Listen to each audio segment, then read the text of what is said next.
अस्सलामुअलैकुम नाज़रीन, धरती टीवी में भलीकार मां है मंजर अजीज। सबका पेरा शामिल कनासी हिन वक्त जूं हेडलाइंस।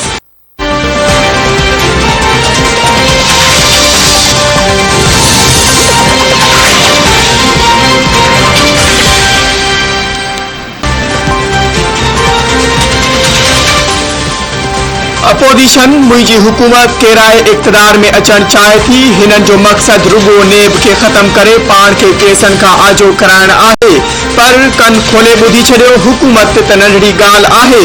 मुंहिंजी जान बि हली वञे त बि तव्हांखे न छॾींदुसि। वज़ीर आज़म इमरान खान जी कमालिया जलसे में अपोजिशन खे ललकार, अवाम खे सुभाणे इस्लामाबाद पहुचण जी अपील।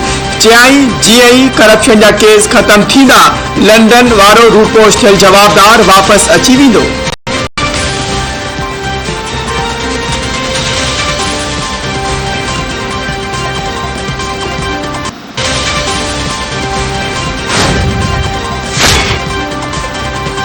ॿियनि ते बूट पॉलिश करण जा इल्ज़ाम लॻाइण वारो बूट चटण ते लही आयो आहे। हमीद गुल अवां जे नेपी तब्दील कंदो हो। अवां पाशा जो रांदीको बणिया, असांखे सभु यादि आहे। ॿियनि खे डीज़ल चवण वारो वज़ीर आज़म पाण डीज़ल आहे। ॿियनि खे जानवर चवण वारो पाण जानवर आहे। अवां खे हाणे पतो पइजी वेंदो त अपोजिशन ऐं नेब छा थींदी आहे। पीपी चेयरमैन बिलावल भुट्टो ज़रदारी पारा चिनार में इमरान खान ते तनक़ीद। चयाई वज़ीर आज़म मूंखे उर्दू सेखारण खां पहिरीं पंहिंजे टिनी ॿारनि खे उर्दू सेखारे। इमरान खान जी सियासत गारिन ऐं जादू टोणे ते ॿधल आहे। हुकूमत वञण लॻी आहे त वज़ीर आज़म ऐं सदस्य वज़ीर गारिन ते लही आया आहिनि। हीअ रियासत मदीना न पर उन जी तोहीन आहे। वज़ीर आज़म चवंदो हो त ख़ुदकुशी कंदुसि, पर आऊं IMF वटि न वेंदुसि। हुकूमत मिलंदे ई IMF जो दरवाज़ो खड़काइण लॻो। इमरान खान जी नाकामी जो बार अवाम खणी रहियो आहे। वक़्तु अची वियो आहे त गॾिजी पाकिस्तान जे अवाम खे बचायूं।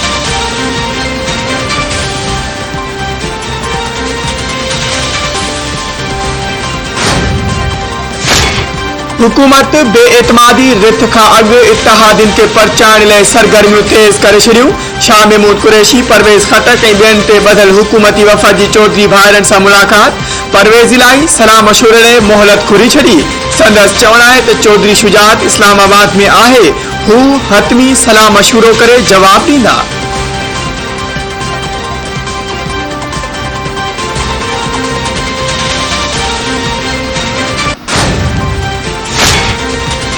बेएतमादी रिथ ते वोटिंग 3 या 4 अप्रैल ते थींदी। इमरान खान खे सलाह ॾिनी अथमि त वक़्त खां अॻु चूंडूं ॾांहुं वञणु घुर्जे।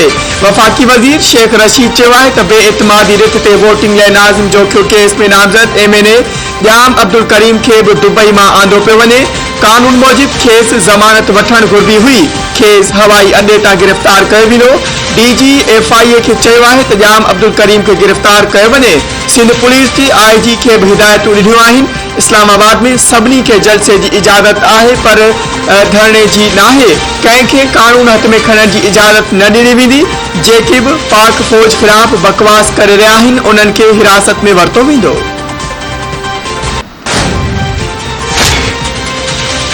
इस्लामाबाद में हुकूमत ऐं मुखालिफ़ धुर जे जलसनि सबबि रेड ज़ोन खे मुकमल सील करण जो फ़ैसिलो। सूबनि खां 12,000 एहलकारनि जी इज़ाफ़ी नफ़री घुराइण जी समरी हुकूमत खे मोकिली वई। पुलिस इख़्तियारियुनि जो चवणु आहे त PTI ऐं PDM कारकुननि जे दोबदो न थियण खे यकीनी बणायो वेंदो। सियासी पार्टियुनि खे को बि रोड ब्लॉक करण न ॾिनो वेंदो। सरकारी इस्पतालुनि, पुलिस ऐं इंतिज़ामिया जे एहलकारनि जूं मोकलूं बि रद्द।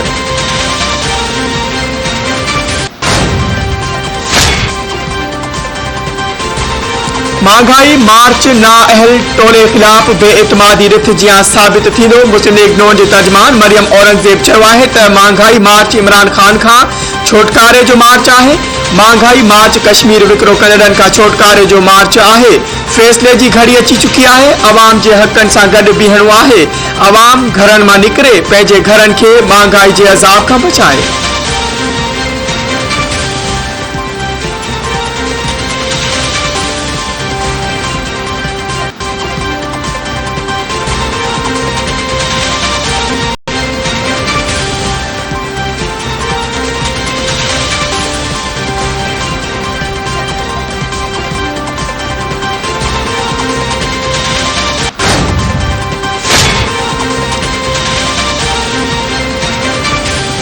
चूंड मुहिम में वजीर आजम ऐं वजीरन की पाबंदी खिलाफ इमरान खान की दरख्वास्त बुधनी इस्लामाबाद हाई कोर्ट तहरीरी हुक्म जारी करे छो।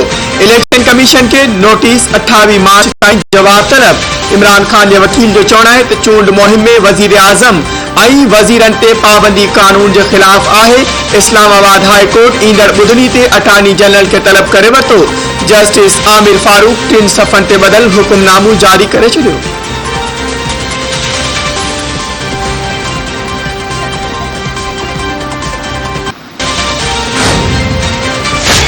कराची की अदालत अगूणे DIG साईं रखियो मीरानी के घर ते कब्जे के केस में 3 साल कैद की सजा बुधाए छी। साईं रखियो मीरानी ते गुलिस्तान जौहर ब्लॉक 7 में 240 गज के घर ते कब्जे जो इल्जाम। एडिशनल डिस्ट्रिक्ट एंड सेशन जज दरख्वास्त गुजार राणा मोहम्मद नदीम की दरख्वास्त केस की बुधनी कंदे अगूणे DIG के 3 साल कैद ऐं 1 लाख रुपया दंड की सजा बुधाई। अदालती हुक्म मूजिब कब्जे का वठी फैसले ताईं इल्जाम हेठायल DIG 15,000 माहवार के हिसाब से किरायो भी अदा कंदो।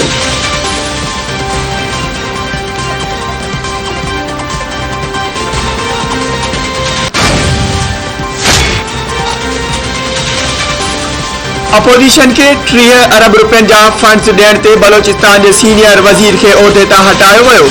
ज़हूर बुलैदी का सीनियर सूबाई वजीर जो कलमदान वापस वरतो वियो। ज़हूर बुलैदी के उहदे तां हटाइण जो नोटिफिकेशन जारी कयो वियो।